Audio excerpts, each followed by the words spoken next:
you enjoyed this audiobook, please consider liking, sharing, and subscribing to the channel. Chapter 1. From Builder to Leader. Part 1. The Day Everything Changed. The email arrived on a Tuesday afternoon, sandwiched between code review notifications and deployment alerts. We'd like to offer you the engineering manager position. Your finger hovers over the reply button, and suddenly, everything you thought you knew about work starts to shift. Sarah Chen still remembers the exact moment she said yes to her first management role at Stripe. She had been their most reliable senior engineer, the person everyone turned to when systems broke at 2 a.m. The promotion felt like a natural next step, a recognition of her technical excellence. What she didn't expect was walking into her first Monday morning feeling like a complete stranger in her own office. The imposter syndrome hits differently when you're a new manager. As an individual contributor, you could point to your code, your deployments, your bug fixes. You had tangible proof of your value. Now, your calendar fills with meetings about meetings, strategic discussions about roadmaps, and conversations that seem to circle endlessly without producing anything you can commit to version control. During her first week, Sarah found herself in a leadership sink where directors discussed headcount planning for the next quarter. She sat there nodding along, but internally she was screaming. "I was debugging API timeouts last week, and now you want me to predict hiring needs?" The language felt foreign, the timescales longer, and the problems fuzzier than any technical challenge she'd ever faced. Your former peers start treating you differently too, often before you've even figured out how to treat yourself differently. Julie Zhuo, former VP of Product Design at Facebook, describes this as the invisible promotion, because the relationship changes happen immediately, even when you're still figuring out your new role. Conversations that used to be casual complaints about management suddenly stop when you walk by. People start asking you questions you don't have answers to yet. The hardest part is watching problems unfold that you could personally fix in 30 minutes. When Sarah's team hit a database performance issue during her second week as manager, every instinct told her to dive in and solve it herself. She knew exactly which indexes to add and how to optimize the slow queries. Instead, she had to sit in a conference room discussing resource allocation while her former teammates handled the crisis. This moment represents more than a career change. You're not just getting a promotion, you're starting an entirely new profession. The craft you spent years perfecting, writing clean code, architecting systems, debugging complex problems, becomes the foundation for something completely different, the craft of leading people. Think of it like a master carpenter who becomes a construction foreman. The woodworking skills matter, but now, success means coordinating teams, managing timelines, and ensuring quality across multiple projects simultaneously. The tools are different, the measures of success are different, and the satisfaction comes from different sources entirely. Linda Hill's research at Harvard Business School shows that most new managers struggle precisely because they try to apply individual contributor logic to management problems. You cannot debug a team's communication issues like you debug code. You cannot architect team culture the same way you architect software systems. These require fundamentally different skills, developed through fundamentally different practice. The transition feels like loss because, in many ways, it is. You're losing the immediate feedback loop of working code, the clear boundaries of technical problems, and the straightforward relationship between effort and outcome.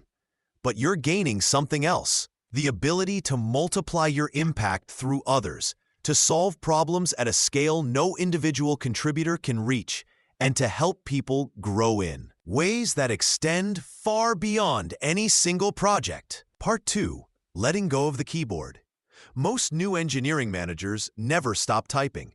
They grab the urgent bug fix during lunch, polish the junior developer's pull request before stand-up, and rescue the breaking build at 10 p.m. because it's faster than explaining what went wrong. Sarah Chen thought she was being helpful when she kept her editor open after becoming a team lead at a fintech startup. Her team had 3 junior developers and 2 mid-level engineers, all working on a critical payment processing system. When tickets piled up, Sarah would quietly claim them. When code reviews took too long, she'd push her own fixes. When production issues emerged, she'd SSH into servers herself rather than wait for others to troubleshoot. The pattern felt efficient. Sarah could debug a memory leak in 20 minutes, while it might take her team 2 hours. She could refactor a messy module during her commute, while others struggled with the architecture. Her commit count stayed high. Her team's velocity looked good on paper, and stakeholders praised her responsiveness. 6 months later, Sarah was working 70-hour weeks while her team seemed increasingly passive. They'd bring problems to her instead of investigating solutions. They'd wait for her code review instead of reviewing each other's work. During incidents, they'd ping her immediately rather than attempt their own diagnosis. She had created a learned helplessness that made everyone weaker. The breaking point came during a critical production outage. Sarah was unreachable at her sister's wedding, and the team spent 4 hours escalating through management chains instead of fixing a database connection pool they'd seen her resolve dozens of times before. The issue that should have taken minutes cost the company thousands in lost transactions. This behavior feels helpful but stems from fear. Stepping back means watching others struggle with problems you could solve instantly. It means accepting that your team will sometimes choose different approaches than you would. It means trusting people to learn from mistakes you could have prevented. But staying at the keyboard is ultimately selfish. Every problem you solve is a learning opportunity you steal from someone else. Every decision you make is ownership you deny your team. You become the bottleneck disguised as the solution. The shift requires redefining productivity. Instead of measuring your day by lines of code written, measure it by questions asked. Instead of counting bugs fixed, count team members who can now handle similar issues independently. Your job becomes creating clarity around priorities, removing obstacles others cannot move, and making decisions that only you have context to make. Your primary output is no longer code. It's stronger, more capable people. Part 3. Seeing work through your team's eyes. Sarah thought she understood her team's daily experience until she spent a week shadowing each member. What she discovered changed how she viewed her role as a manager forever. As an individual contributor, Sarah had focused on her own tasks, deadlines, and code quality. Now managing the same team she once worked alongside, she assumed their challenges were similar to the ones she remembered facing. She was wrong. When Tom mentioned feeling overwhelmed during their one-on-one, Sarah suggested better time management techniques.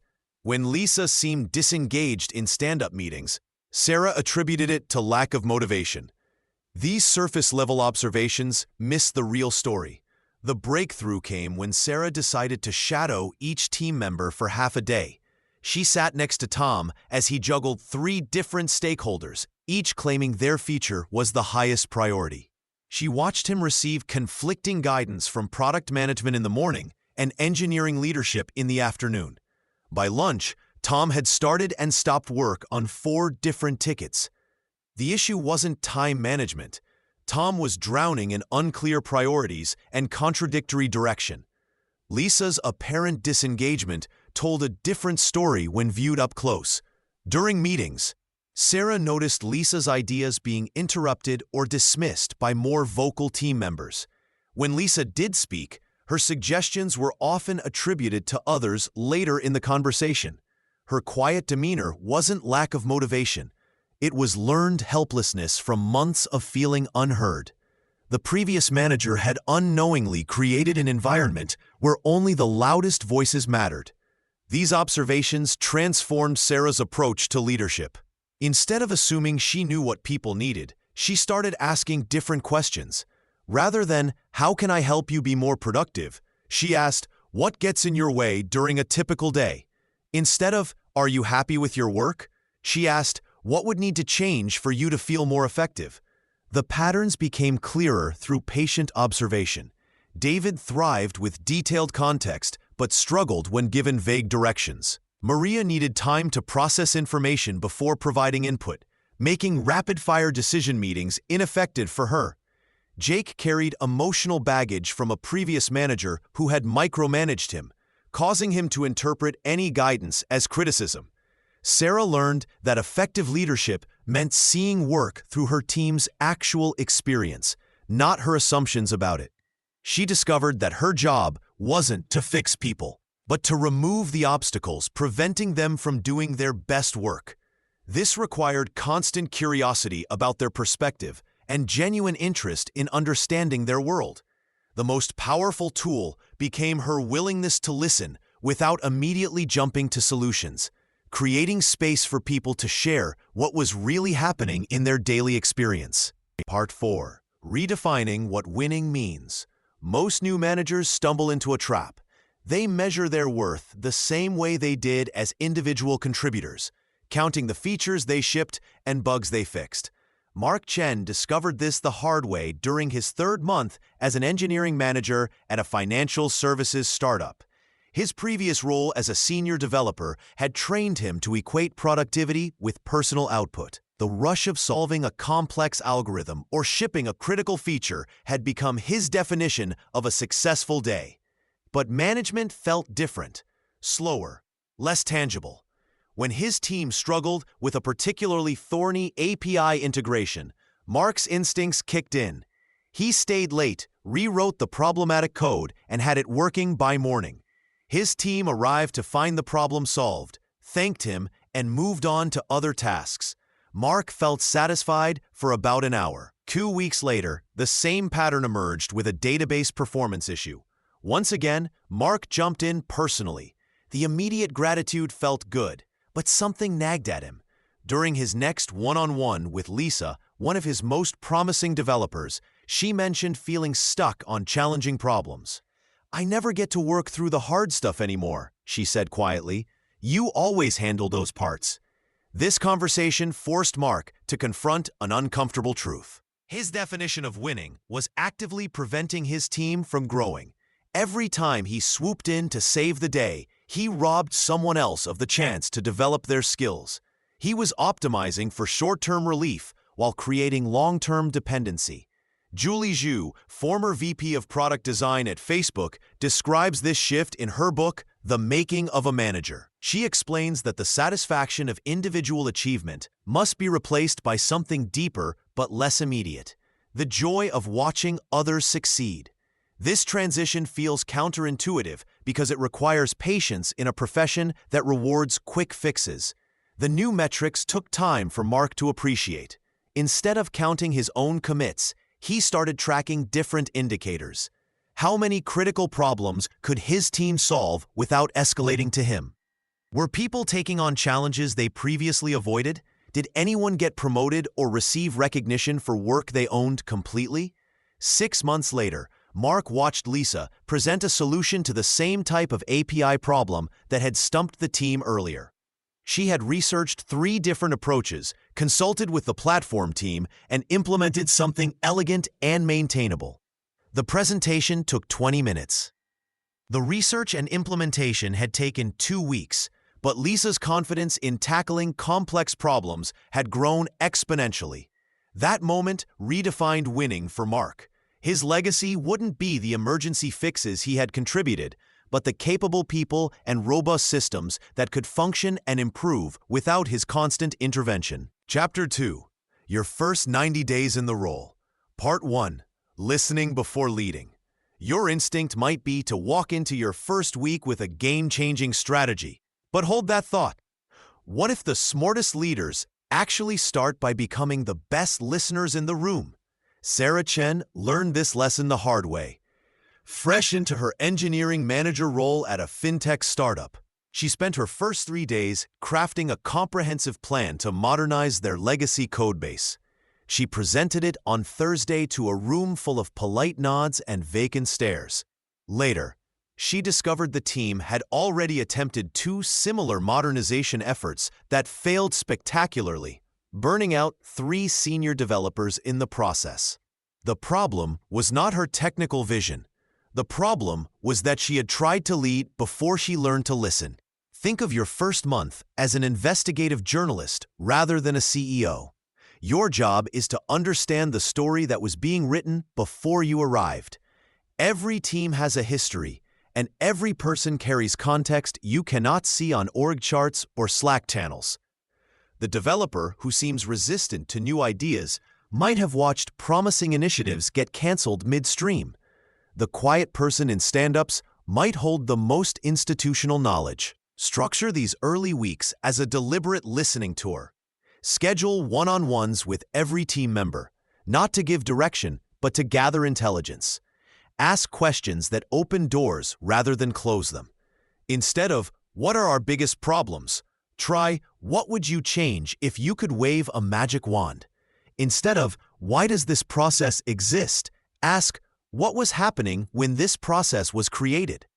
Watch your team's existing rituals like an anthropologist. Sit in their stand-ups, planning sessions, and retrospectives without immediately suggesting improvements. Notice who speaks first, who stays quiet, and where energy shifts in the room.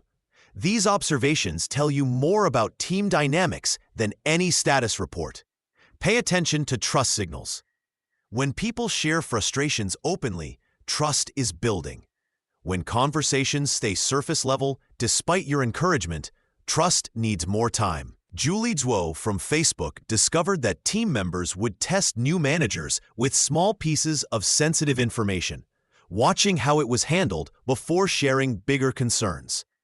The most successful engineering managers at companies like Stripe and GitLab report spending 70% of their first month just listening. They ask stakeholders about past successes and failures. They learn why certain architectural decisions were made. They understand which initiatives have executive attention and which are quietly dying. This patience pays compound interest. When you finally do propose changes, people listen because you have demonstrated that you understand their world. Your recommendations carry weight because they are grounded in the team's actual challenges, not generic best practices from your previous company. Part 2. Mapping people, politics, and priorities. Sarah's quarterly planning session seemed straightforward until she presented her team's ambitious AI initiative to the leadership room. The silence that followed told her everything. She had spent weeks perfecting the technical approach, but had completely missed the political reality that would determine its fate. Organizations operate on two maps. The official org chart shows reporting lines and formal authority. But the real map shows how decisions actually get made. This invisible network of relationships, influences, and priorities determines whether your best ideas flourish or die quietly in Slack channels. Consider Netflix's transformation from DVD shipping to streaming dominance. Reed Hastings didn't just make a technical decision, he spent months identifying who needed to be convinced, what their concerns would be, and how to sequence conversations so each stakeholder felt heard. The technical pivot was actually the easy part. Your first month offers a unique window to study this hidden landscape. People expect you to ask questions. They forgive your ignorance of internal politics. Use this grace period to map the real decision-makers, the architect who never speaks in meetings, but whose opinions carry weight with the CTO. The product manager who seems junior but has the CEO's ear from their startup days together. Start with simple relationship mapping. Draw circles for key people. Connect lines showing who influences whom. Note what each person truly cares about, beyond their official responsibilities. The security lead who prioritizes compliance above all else. The VP who measures everything against customer satisfaction metrics. These insights become your navigation system. Watch for the gap between stated priorities and actual resource allocation. Leadership might emphasize innovation in all-hands meetings while consistently choosing safe, incremental features. They might praise technical excellence while rewarding teams that ship fastest. This disconnect isn't hypocrisy. It reveals competing pressures and real constraints. Smart managers like Camille Fournier at Rent the Runway learn to ask, who else needs to believe in this for it to succeed, before proposing any significant change. They identify the quiet influencers, the skeptics who could torpedo initiatives, and the champions who could provide air cover. They understand that great ideas without political support become expensive failures. Politics isn't manipulation. It's acknowledging that humans make decisions through relationships, trust, and emotion alongside data and logic. When you understand how your organization really works, you can align your team's efforts with initiatives that matter. You stop wasting energy on projects that were never going to survive contact with leadership priorities. The most successful new managers spend their first 90 days becoming fluent in their organization's unwritten rules. They learn who really decides what gets built, funded, and celebrated. This knowledge transforms them from outsiders hoping their work gets noticed into insiders who can guide their teams toward meaningful impact. Part 3. Quick wins without being a hero. The temptation to be the hero hits strongest in those first few weeks. Your team has a painful deploy process that takes 6 hours? You could fix it this weekend. That legacy system everyone complains about? You've seen this pattern before and could refactor it in your sleep. The urge to roll up your sleeves and save the day feels noble, even necessary. But here's what Julie Zhuo learned at Facebook. Heroic individual contributions from managers create dependent teams. When you personally solve the big problems, your team watches from the sidelines. They learn that when things get tough, they should wait for you to swoop in rather than develop their own problem-solving muscles. Smart early wins look completely different. They're collaborative by design. Instead of fixing the deploy process yourself, you might facilitate a team discussion about what makes deploys painful. Maybe you discover that the real problem isn't technical complexity, but lack of clear ownership. The win becomes creating a simple rotation system that everyone helps design. Sarah, a new engineering manager at Shopify, faced this exact choice. Her team struggled with a flaky test suite that ate hours of developer time. Her instinct was to spend the weekend debugging and fixing the worst offenders. Instead, she organized a test health day where the team worked together to categorize failures and create a shared improvement plan. The technical outcome was similar, but the team gained confidence in their ability to tackle systemic problems together. The best early wins meet 3 criteria. They're visible enough that stakeholders notice, small enough to complete in weeks, not months, and collaborative enough that team members feel ownership. When Stripe's engineering teams identify quick wins, they often start with process improvements rather than code fixes because processes affect everyone's daily experience. Look for problems that annoy multiple people but haven't been addressed because they seem too small or boring. Maybe it's the meeting that always runs long, the deploy checklist that's outdated, or the unclear definition of done that creates friction during planning. These aren't glamorous problems, but solving them collaboratively signals that you care about the team's daily experience more than being seen as technically brilliant. The goal isn't just solving problems. It's building a new pattern where challenges become opportunities for the team to grow stronger together, not moments where they wait for rescue. Part 4. Building trust one conversation at a time. When Sarah got her first management role, she assumed trust would come with her new title. After all, she'd been the most reliable individual contributor on the team. Why wouldn't people automatically trust her as their manager? The wake-up call came during her 3rd week. In a team meeting, she asked if anyone had concerns about the upcoming release. Silence.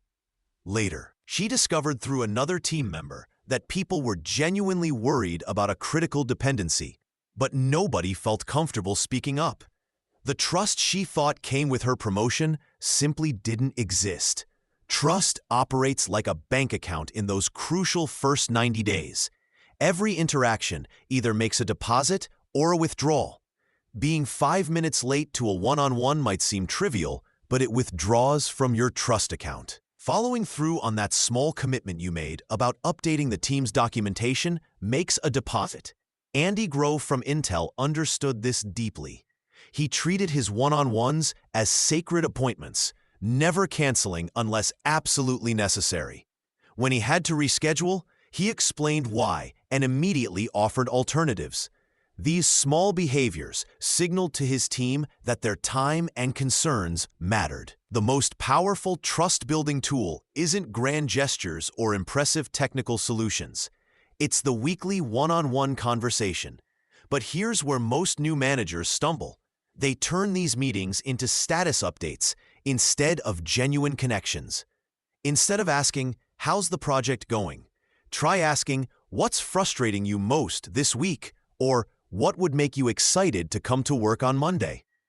Julie Zhuo, former VP of Design at Facebook, discovered that these deeper questions revealed insights she never would have gotten from project status reports. When team members share their career aspirations, write them down.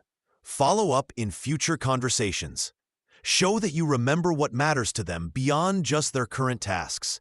This isn't just being nice, it's strategic. People perform better when they feel seen as whole humans, not just coding resources. Admitting your mistakes might feel risky as a new manager, but it's actually one of the fastest ways to build trust. When you mess up a communication with stakeholders or make a poor technical decision, own it openly. This vulnerability gives others permission to be honest about their own challenges.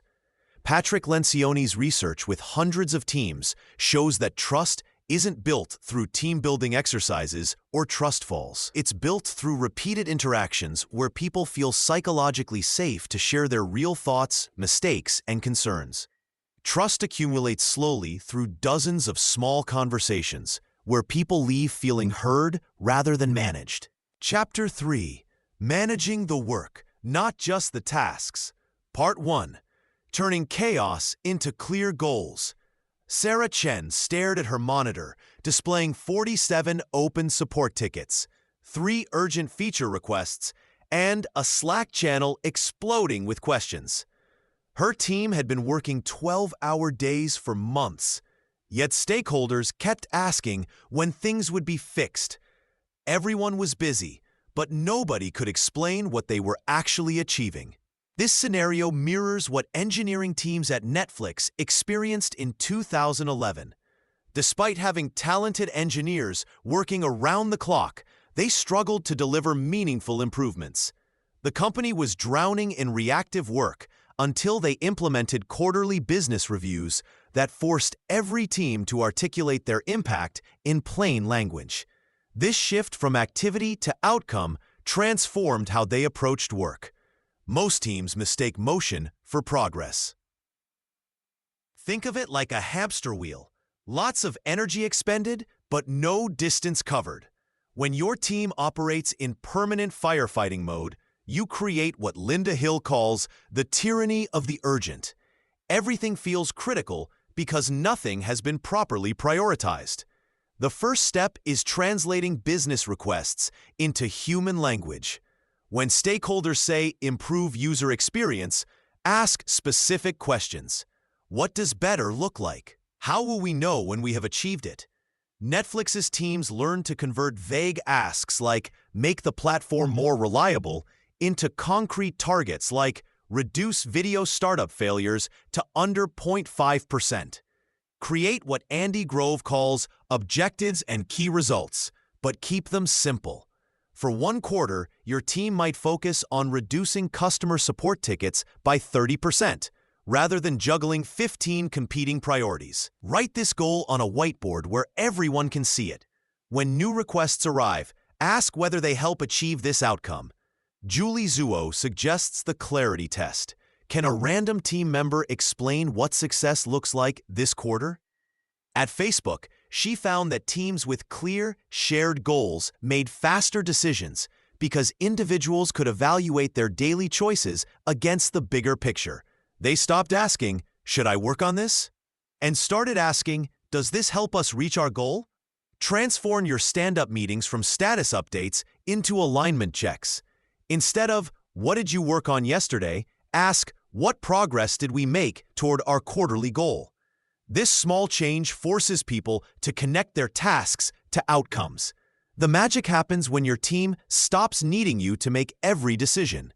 When people understand the destination, they can choose their own route. Clear goals become your team's navigation system, toning reactive chaos into purposeful progress. Part 2. Making meetings actually useful. Most teams spend 30% of their time in meetings that accomplish absolutely nothing. Your calendar reveals whether you're leading or just keeping busy. Sarah stared at her calendar. 8 meetings today, each one labeled urgent or quick sync. By noon, she felt exhausted, but couldn't name a single decision made or problem solved.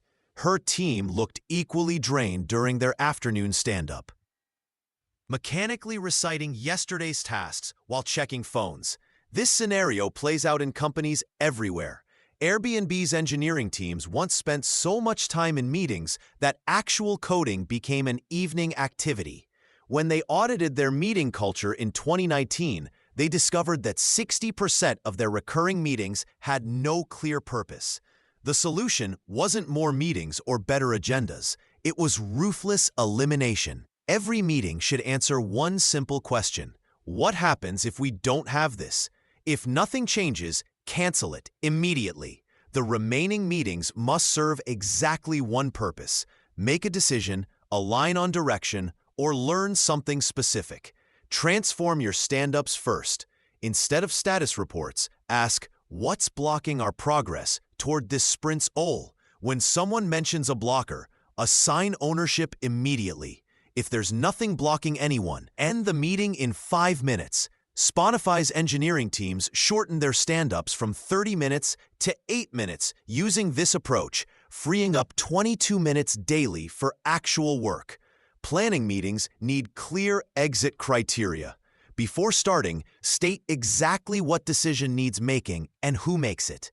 Amazon's 2-pizza team rule applies here. If you can't feed everyone with 2 pizzas, too many people are in the room. Most planning sessions fail because they confuse discussion with decision-making. Retrospectives work when they focus on changing one specific behavior. Skip the generic "what went well" discussions. Instead, ask, what's the biggest obstacle slowing us down right now? Then commit to exactly one experiment for the next sprint. Buffer's product teams used this approach to reduce their deployment time from 2 days to 2 hours over 6 months. Your calendar tells your team what matters. Block time for deep work. Schedule thinking time. Show that focused effort trumps constant availability. When meetings serve clear purposes, people leave energized rather than drained. The best managers protect their team's time like their own paycheck depends on it. Part 3. Delegation without micromanaging. Sarah thought delegation meant handing over work and walking away. 3 weeks into her first management role, she assigned Jake a customer dashboard redesign. Make it look modern, she told him, then disappeared into back-to-back meetings. 2 days later, panic set in. What if Jake was building the wrong thing? She started dropping by his desk. "How's it going?" became her default greeting. She reviewed wireframes, suggested color changes, questioned his layout decisions. By week's end, Jake was asking for approval on button placement. "I thought you wanted me to own this project," Jake finally said during their check-in. Sarah realized she had taken the project back piece by piece, disguised as helpful guidance. Netflix's engineering culture offers a different model. When Reed Hastings delegates, he defines the outcome clearly, but leaves the path open. We need streaming quality to improve by 15% this quarter without increasing infrastructure costs. Give someone a target they can aim for independently. The boundary is clear. The method is theirs to figure out. Real delegation starts with painting the complete picture. Instead of "make it modern," Sarah learned to say, "Our support team spends 20 minutes per customer inquiry because they cannot find account history quickly. Build something that cuts this to under 5 minutes." Now Jake knows what success looks like. The hardest part is stepping back. When Stripe's managers delegate payment integration projects, they resist the urge to review every code commit. They establish check-in rhythms up front. "Show me your progress Thursday afternoons," and ping me if you hit blockers that cost more than half a day. Trust requires patience with imperfection. Jake's first version missed a crucial filter feature. Sarah's instinct was to fix it herself. Instead, she asked questions. What happens when support agents need to find customers from last month? Jake spotted the gap immediately and built a better solution than Sarah would have designed. Good delegation feels uncomfortable at first. You cannot control every decision, but you can influence the outcome by setting clear expectations and creating space for learning. The goal is not perfect execution on your timeline. The goal is building someone who can solve the next problem without you. When Jake finished the dashboard, support response times dropped by 40%. More importantly, he understood customer pain points deeply enough to suggest 3 follow-up improvements. Sarah had not just completed a project, she had developed someone who could own the entire customer experience domain. Part 4. Measuring output, not hours. When Marcus joined as VP of Engineering, his first all-hands meeting celebrated the heroes who had worked through the weekend to push a critical bug fix. He watched team leads beam with pride as they announced their engineers' 70-hour weeks. The applause felt wrong. These weren't heroes. They were symptoms of broken processes wrapped in recognition. The late-night heroes were burning out faster than Marcus could hire replacements. Sarah, one of his strongest developers, had been online until 2 a.m. for 3 weeks straight. When he asked about her latest project, she seemed confused. She could recite her hours perfectly, but struggled to articulate what value her exhaustion had actually produced. This worship of visible effort over meaningful results kills teams slowly, then suddenly. Marcus learned this lesson when Basecamp's Jason Fried shared how their company measures progress. They stopped tracking hours entirely and started asking one simple question: what did you ship this week? The change transformed their culture from performance theater to genuine productivity. Traditional metrics fool everyone, including well-meaning leaders. Hours worked, messages sent, and meetings attended create an illusion of progress. They reward the wrong behaviors while the actual work, solving customer problems, reducing technical debt, delivering features that matter, gets lost in the noise. Smart managers flip this equation. They define success in terms their team can see and shape. Netflix engineering teams measure deployment frequency, error rates, and feature adoption. Google tracks user satisfaction scores alongside code quality metrics. Amazon obsesses over customer experience indicators that directly connect to engineering decisions. The key lies in making these measures human-friendly rather than corporate speak. Instead of increase deployment velocity by 15%, try ship small changes daily so we catch problems early. Rather than improve system reliability metrics, say, make sure our app works when customers need it most. Teams respond differently when they help choose their own scoreboard. Marcus started monthly conversations where engineers proposed what success should look like for their specific projects. The database team suggested measuring query response times because slow searches frustrated users. The mobile team wanted to track App Store ratings because crashes hurt their reputation. When you reward sustainable output over visible exhaustion, everything shifts. People leave work at reasonable hours because they know their results matter more than their presence. They focus energy on high-impact tasks rather than busy work. They sleep better, think clearer, and ironically produce better outcomes than their burned-out counterparts. The strongest teams Marcus built were those judged by the value they created, the reliability of their delivery, and their ability to solve tomorrow's problems today. Protecting this standard protects both the team's sanity and the company's future. Chapter 4. Growing People, Not Just Careers. Part 1. From Feedback Avoider to Feedback Coach. Most new managers avoid feedback conversations like they avoid root canals. They watch small problems grow into big ones, hoping issues will resolve themselves. Sarah Martinez learned this the hard way during her first year managing a software team at Spotify, when she avoided telling her star developer that his code reviews were becoming harsh and demoralizing to junior engineers. Sarah's silence seemed kind in the moment. She told herself she was protecting relationships and avoiding conflict. 3 months later, 2 junior developers requested transfers, citing the toxic code review process. The star developer was genuinely shocked when HR finally intervened. He had no idea his behavior was problematic because no one had told him. This scenario repeats across companies daily. Reid Hoffman, LinkedIn's founder, once said that feedback is the breakfast of champions, but most managers serve their teams a steady diet of silence instead. They mistake avoiding difficult conversations for kindness, when actually they're withholding information people need to succeed. Think about feedback differently. It's not criticism or judgment, it's data. When you see someone interrupt colleagues repeatedly in meetings, that's data.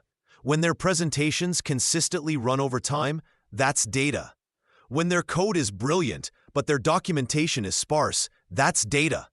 Your job as a manager is sharing this information so people can make informed choices about their behavior. Julie Zhuo from Meta describes feedback preparation like planning a GPS route.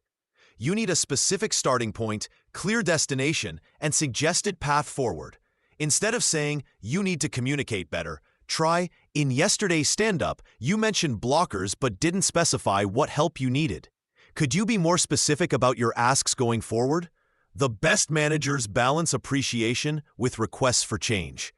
Netflix's culture of keeper test. Feedback works because managers consistently share both what's working and what needs adjustment. They might say, "Your technical insights and architecture discussions are incredibly valuable to the team. I'd love to see you create more space for others to contribute their ideas too." Asking for feedback about your own leadership feels vulnerable, but builds trust. When engineering manager Kellen Elliott McCrea regularly asked his team at Flickr how his management style affected their work, team performance improved measurably.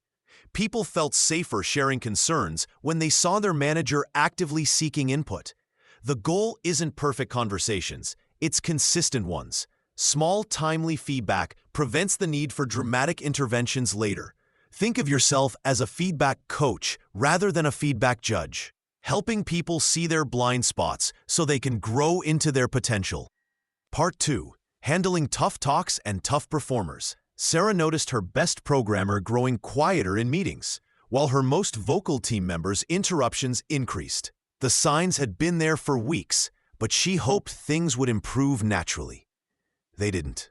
Some conversations can't wait for the perfect moment. When performance issues or disruptive behavior affects the entire team, delaying action often makes everything worse. Research from Harvard Business School shows that managers who postpone difficult conversations see team productivity drop by 25% over 6 months as problems compound and spread. The hardest part isn't having the conversation. It's preparing for it correctly. Start by separating the person from the problem. Write down specific behaviors you've observed, not personality judgments. Instead of, "John has a bad attitude," document, "John interrupted colleagues 4 times in yesterday's planning meeting and dismissed 2 proposed solutions without offering alternatives." Focus on impact rather than intent.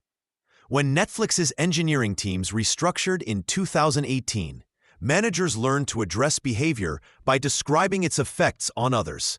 When you check your phone during team discussions, it signals that others' ideas aren't worth your attention. Works better than "You seem distracted lately." The first statement is observable and actionable. The second feels like mind reading. Create space for dialogue, not monologue. Ask questions like, "Help me understand your perspective on this project," or "What challenges are you facing that I should know about?" Sometimes performance issues stem from unclear expectations, personal struggles, or skill gaps rather than motivation problems. Reed Hastings discovered this when a previously strong performer at Netflix started missing deadlines. The real issue was anxiety about new technologies, not lack of effort. Document agreements clearly. Write down what success looks like, specific timelines, and how you'll measure progress. Both parties should walk away knowing exactly what needs to change and by when. This protects everyone if the situation doesn't improve. Not every difficult conversation ends with transformation. Sometimes people aren't ready to change, or the role isn't the right fit. When Shopify's engineering teams expanded rapidly, some managers had to make tough decisions about team members who couldn't adapt to new processes. The key is handling these situations with dignity while protecting the rest of the team. Your team watches how you handle difficult situations. They need to see that problems get addressed fairly and directly. When you avoid tough conversations, high performers lose confidence in your leadership, while poor performers assume their behavior is acceptable. Part 3. Spotting potential and growing future leaders. Your most rewarding leadership moments won't come from hitting quarterly targets, but from watching someone discover capabilities they never knew they had. Sarah barely spoke during team meetings for her first 6 months at Airbnb. She completed her assigned tasks efficiently, but never volunteered for anything extra. Most managers would have labeled her a solid individual contributor and moved on. But her manager noticed something others missed. Sarah asked thoughtful questions during code reviews and always stayed late when a teammate struggled with a problem. When the team needed someone to lead a small cross-functional project, Sarah's manager took a chance. The quiet developer transformed into someone who asked probing questions, pushed back on unclear requirements, and made sure everyone understood their role. She didn't just complete the project successfully, she helped 2 junior engineers grow in the process. This story repeats itself in organizations everywhere. Leaders who focus only on current performance miss the people who could become their future peers. The challenge is learning to see potential where others see only present capability. Real potential shows up in 4 distinct patterns. First, curiosity drives genuine questions about why decisions were made and how systems work. When Netflix engineering manager Patty McCord looked for future leaders, she watched for people who asked, "What if?" instead of just, "What next?" Second, ownership appears when someone treats problems as their responsibility, even when they're not formally accountable. Third, resilience emerges when setbacks become learning opportunities rather than complaints. Fourth, care for others manifests when someone celebrates team wins more than personal recognition. Google's Project Oxygen research revealed that the best managers spend significant time developing their people. But development requires more than annual performance reviews. It means creating stretch opportunities that feel challenging but achievable. Start small with meaningful assignments. Let someone lead a retrospective meeting or mentor a new hire. Ask them to present technical decisions to stakeholders or represent the team in planning sessions. These experiences reveal who thinks strategically and who can influence without authority. The most successful leaders measure their impact by how many people they've helped grow into bigger roles. When former Facebook engineering director Kent Beck reflects on his career, he doesn't talk about the code he wrote. He talks about the engineers who became managers, the managers who became directors, and the quiet contributors who found their voice because someone believed in them first. Your legacy as a leader isn't the projects you complete. It's the potential you help people discover in themselves. Part 4. Keeping your team motivated in hard times.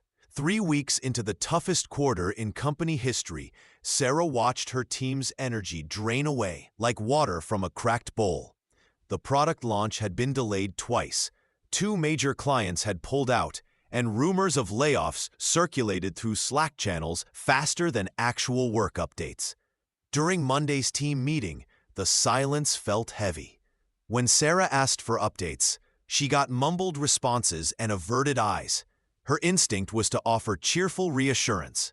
"Everything will work out fine," she heard herself saying. But the words felt hollow, even to her own ears. Later that week, her senior developer Maya approached her privately. People are scared, Maya said. We don't know what's happening, and the uncertainty is worse than bad news would be. This conversation changed how Sarah approached the next team meeting. Instead of false optimism, she chose honesty. I know you've heard the rumors about potential layoffs. Here's what I know. The company is evaluating all options, but no decisions have been made about our team specifically. I will share updates as soon as I have them, even if they're partial. The room's atmosphere shifted. People sat up straighter. Questions emerged that had been festering in private conversations. Reed Hastings learned this lesson during Netflix's challenging transition from DVD to streaming. When the company faced massive subscriber losses and stock price drops in 2011, Hastings chose transparency over sugarcoating.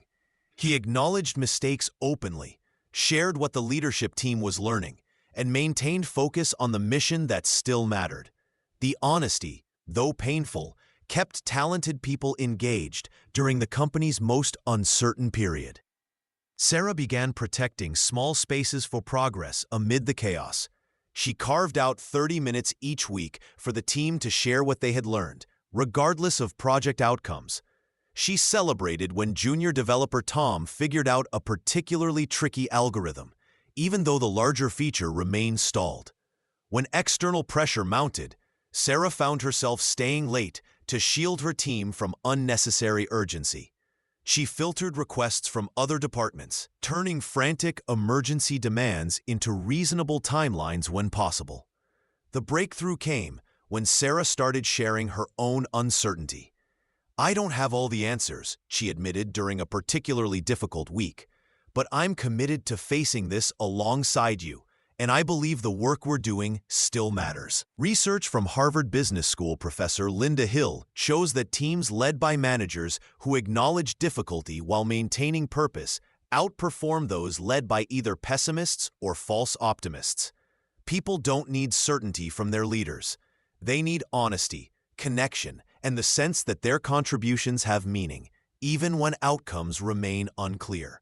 Motivation during hard times isn't about constant encouragement. It's about creating an environment where people feel heard, valued, and genuinely supported as they navigate uncertainty together. Chapter 5. Leading the Team as a System. Part 1. Turning a group into a real team. Most people think a team happens automatically when you put smart people in the same room. Netflix learned this the hard way during their early streaming expansion, when different engineering groups built incompatible systems because each team protected their own territory. Their solution wasn't a company retreat or motivational speech. The difference between a group and a team shows up in how people respond when something goes wrong. Groups point fingers. Teams ask what we can fix together. When GitHub was struggling with product delays in 2012, individual contributors would blame design for late mockups, design would blame engineering for unrealistic timelines, and product would blame both. Everyone had perfectly reasonable explanations for why their part worked fine. The shift started with one simple change. Instead of separate team metrics, they created shared success measures that no single person could achieve alone. When deployment speed became everyone's problem, not just the infrastructure team's problem, people started talking differently. Designers began asking engineers about deployment constraints during the mock-up phase. Engineers started attending user research sessions to understand why certain features mattered. Real teams develop small daily habits that reinforce collective ownership. At Spotify, squads hold brief morning syncs where each person shares not just what they did yesterday, but how their work connects to what others are doing. When someone hits a roadblock, the default response isn't, "That's not my area," but "How can we solve this together?" The most powerful tool isn't reorganizing reporting structures or scheduling team-building exercises. It's changing how you celebrate wins. When PayPal's fraud detection team reduced false positives by 40%, they didn't highlight the individual data scientist who cracked the algorithm. They celebrated how customer support provided the user feedback, engineering built the testing framework, and product prioritized the feature despite competing demands. Cross-pairing accelerates this transformation. When front-end developers spend time with customer support handling user complaints, they stop seeing bug reports as criticism and start seeing them as intelligence. When product managers pair with engineers on technical debt stories, they understand why that simple feature request might break 3 other systems. Building a real team happens through accumulated small moments where people choose collaboration over self-protection. It's the developer who documents their code thinking about their teammate who might need to debug it at midnight. It's the designer who creates specs considering the constraints their engineering partner faces. Teams form when individual success becomes impossible without group success. This doesn't require personality tests or trust falls. It requires structure that makes collaboration the obvious choice for getting work done. Part 2. Dealing with conflict without breaking trust. Most teams think conflict means something is wrong, but watch any high-performing group closely, and you'll see they argue more, not less, than their struggling counterparts. The difference lies in how they handle disagreement. Sarah Chen learned this the hard way at Spotify. As an engineering manager, she inherited a team that prided itself on being drama-free. Meetings ran smoothly. No one raised their voice. Everyone nodded along with decisions. But velocity was crawling, and 2 senior engineers had quietly started looking for other jobs. The problem wasn't the absence of conflict. It was conflict happening in shadows. People disagreed with architectural choices, but stayed silent in meetings, then complained in Slack DMs. Product priorities got questioned in hallway conversations, never in planning sessions. When disagreements finally surfaced, they felt personal because they'd been brewing privately for weeks. Healthy conflict looks different from toxic fighting. It focuses on ideas, not individuals. It happens in the open, not behind backs. Most importantly, it assumes good intentions from everyone involved. When your team disagrees about using microservices versus a monolith, that's not dysfunction. That's engineers who care about code quality having a technical discussion. The dysfunction comes when people feel unsafe voicing their concerns, or when disagreements become attacks on competence rather than debates about approach. Creating space for productive conflict requires explicit ground rules. At Atlassian, engineering teams use a simple framework. Criticize the idea, not the person. Ask questions before making statements.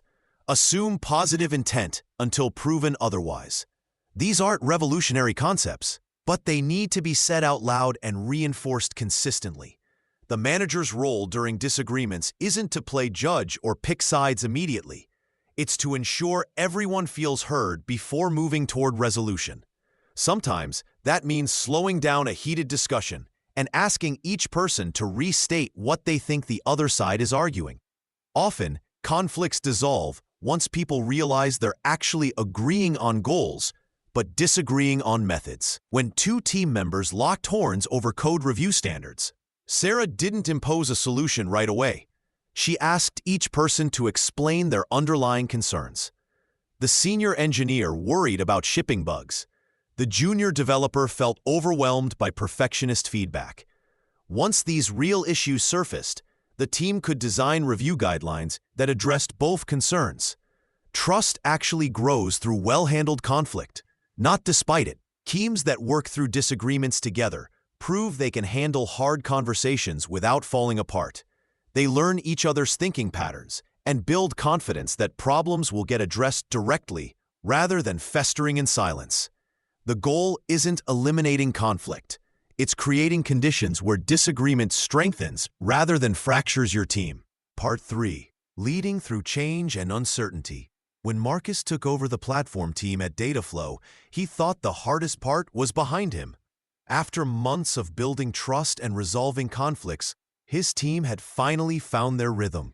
Then, the company announced a merger. Within a week, everything changed. The CTO left. Product roadmaps shifted daily.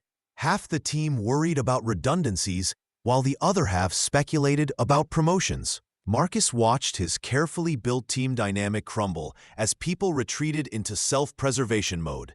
This is when management matters most. Not during the smooth sailing periods, but when the ship is being tossed by waves you cannot control. Your first instinct might be to project confidence and tell everyone everything will be fine. But people can smell fake optimism from across the office. Instead, Marcus learned to become a translator between the chaos above and the work below. When executives sent mixed messages about priorities, he helped his team parse what was actually changing versus what was just noise. The key is distinguishing between transparency and anxiety dumping. Marcus started holding brief weekly updates where he shared what he knew, what he didn't know, and when he expected to know more. He named the fears people were whispering about in Slack. I know some of you are worried about layoffs. Here's what I've been told, and here's what I'm doing to get clearer information. But Marcus also had to manage his own emotions first. During the merger chaos, he found himself checking executive Slack channels obsessively and losing sleep over rumors. His anxiety was leaking into team meetings through sharp responses and micromanagement. A mentor reminded him that his team was watching his every reaction for clues about how scared they should be. He started a simple practice. 5 minutes before any team meeting, he would write down what he was feeling and what the team needed from him in that moment. Usually, they needed steady presence more than perfect answers. The most powerful tool during uncertainty is helping people focus on what they can actually influence. While merger details remained murky, Marcus's team could still ship quality code, support each other, and build skills that would serve them regardless of organizational changes. He redirected their energy toward work they controlled rather than outcomes they couldn't. By the time the merger dust settled 6 months later, Marcus's team had not only survived, but strengthened. They had learned they could handle ambiguity together. More importantly, they had seen their manager remain human and honest during the storm, which built deeper trust than any smooth period ever could. Leadership isn't about having all the answers. It's about standing steady when no one else knows what comes next. Part 4. Staying human while the job gets bigger. Sarah looked at her calendar and felt her stomach drop. 15 meetings in one day, 3 one-on-ones pushed to next week again. And she hadn't written a single line of code in 2 months. When she started managing one small team 18 months ago, she thought leadership would be about making better technical decisions. Now she managed 4 teams across 2 products, and she barely recognized herself anymore. This story plays out in countless organizations. Talented individual contributors become managers, show promise, and quickly find their scope expanding. More teams, bigger budgets, higher stakes. The company sees success and keeps adding responsibility. But somewhere in the rush to grow, these leaders lose themselves. Netflix engineering manager Patty McCord noticed this pattern when the company scaled rapidly. Managers who started with 6 engineers suddenly had 40 reports across multiple layers. Those who tried to maintain the same hands-on approach they used with small teams burned out within months. The ones who survived learned to work differently. The first trap is trying to stay involved in everything. When Sarah managed one team, she could review every pull request and join most technical discussions. With 4 teams, this became impossible. Yet she kept trying, working nights and weekends to stay on top of details that her team leads could handle better. Research from Harvard Business School shows that managers who don't delegate effectively work 20% more hours than those who do, while their teams perform worse. The reason is simple. When leaders try to do everything, they become bottlenecks. Their teams wait for decisions that could be made at lower levels. Setting boundaries feels like giving up control. But it actually creates more capacity for the work only you can do. Marcus, a director at Stripe, learned this during a particularly brutal quarter. He started saying no to meetings where he wasn't the decision maker. He stopped reviewing code unless specifically asked by team leads. Instead, He focused on the 3 strategic initiatives that would make or break the quarter. The change wasn't immediate. Some team members initially felt abandoned, but within weeks, they started making faster decisions without him. Problems that used to escalate to Marcus got solved at the team level. His calendar opened up for thinking time and coaching conversations that had real impact. Regular check-ins with yourself become crucial as responsibility grows. Julie Zhuo, former VP of Product Design at Facebook, blocked 30 minutes every Friday for personal reflection. She asked herself 3 questions. What drained my energy this week? What gave me energy? What would I do differently? Building a support network isn't optional at senior levels. Airbnb CEO Brian Chesky credits his executive coach with helping him navigate the company's early scaling challenges. When you're the person everyone comes to with problems, you need someone to talk through your own struggles. The best leaders stay connected to their humanity while their influence expands. They protect time for deep work, maintain relationships outside of work, and admit when they're struggling. They understand that sustainable leadership requires taking care of themselves first. Leadership isn't about becoming superhuman. It's about staying human while the job gets bigger.